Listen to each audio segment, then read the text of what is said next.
Quel film vous a fait tomber amoureux du cinéma? Pour moi, c'était il y a quelques années, au hasard d'un film emprunté à la bibliothèque de ma ville.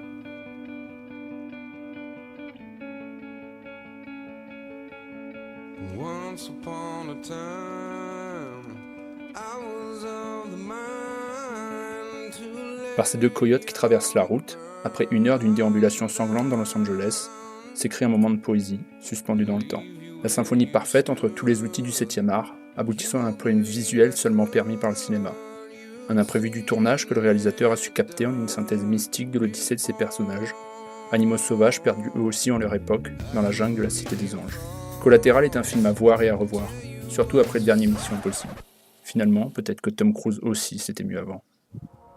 En 2004, Michael Mann, réalisateur des iconiques Heat, Révélation et Le Dernier des Mohicans, pose ses caméras dans sa ville de cœur, Los Angeles, pour y tourner Collatéral, un thriller dont toute l'action se déroule en une seule nuit.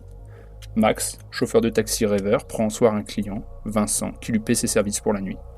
Et Vincent est un tueur à gages sous contrat, impitoyable et calculateur. 5 arrêts, 5 cibles, dans une course effrénée à travers la ville.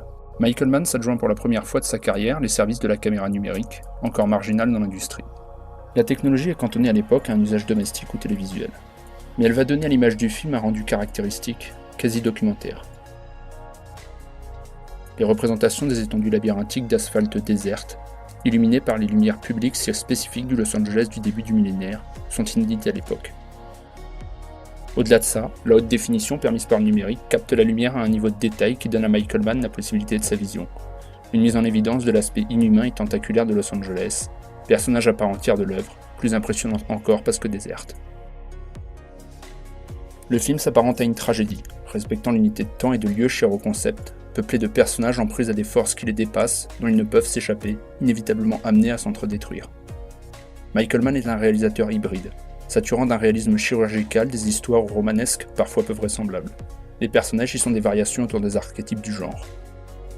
Mais s'il manque à Collatéral des dieux pour en faire une vraie tragédie, alors Los Angeles en fait office, limitant les mouvements ou permettant les rencontres, réglant les déplacements des personnages et le déroulé des événements.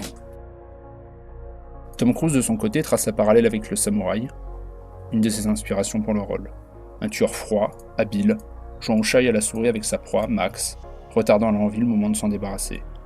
À une époque où les acteurs américains décident de partir dans un jeu plus expressif, parfois à la limite du cabotinage, Tom Cruise reste sobre. Sûr de son art, l'acteur se met au service de son réalisateur, avec l'humilité des grands. Le point fort du caractère réside dans sa façon d'agir, soufflant le chaud et le froid sur le personnage de Max, interprété de manière assez inégale, il faut le dire, par Jamie Foxx.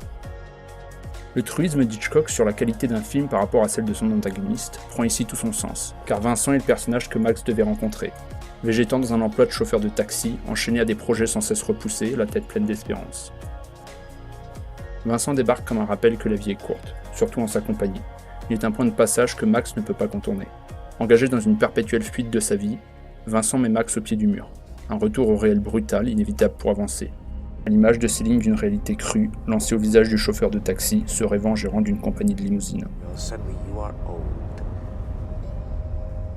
Didn't happen. And it never will because you were never gonna do it anyway. What the fuck are you still doing driving a cab?